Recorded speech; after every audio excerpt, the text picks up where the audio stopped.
Muitas pessoas têm dificuldade no aprendizagem de língua estrangeira justamente por conta das suas inúmeras regras. Eu sou o Black Teacher e eu vou fazer você mudar de ideia sobre isso.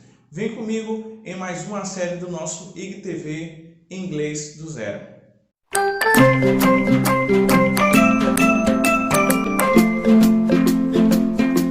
Na aula de hoje nós estudaremos sobre os artigos indefinidos em inglês a e am e eu espero que vocês tirem todas as suas dúvidas sobre isso e para isso eu vou usar a nossa lousa mágica. Vamos lá?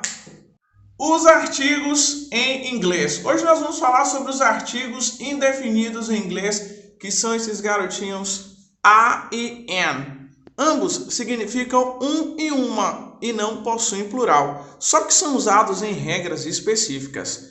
O a é usado antes de substantivos que começam com som de consoante, como por exemplo, a book, a pen e a teacher. Um livro, uma caneta, um professor. Observe que em todas essas palavras elas começam com som de consoante. Então nós vamos usar aqui o artigo indefinido a para falar dessas palavras. Já o artigo indefinido am é usado antes de substantivos que começam com som de vogal. Atenção, am é usado antes de substantivos que começam com som de vogal, como por exemplo nas palavras egg, orange, eraser and apple. Então eu tenho aqui an egg, an orange and apple.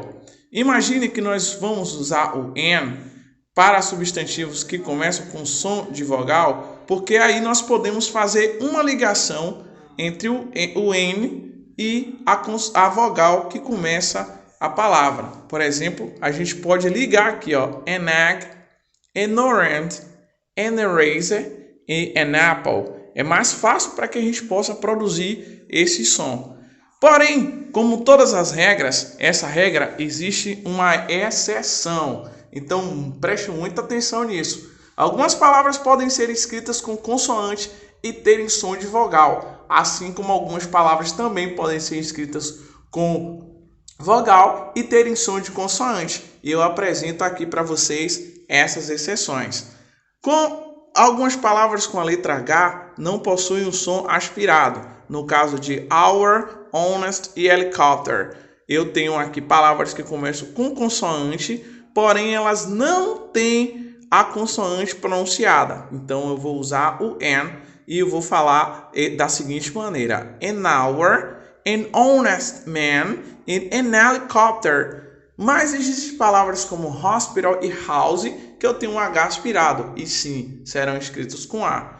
Há algumas palavras que são escritas com vogal, mas tem som de consoante, são as palavras university, porque eles consideram que esse som de tem som de consoante. Então, quando você for falar uma universidade, você vai falar a university, a university. A palavra que começa com Y, young, também é considerado com som de consoante. Então, você vai falar a young man, um homem jovem. E a palavra you, que também esse som produzido tem som de consoante. Então, hoje, na aula de hoje, nós aprendemos um pouco sobre os artigos indefinidos e eu espero vocês na próxima aula.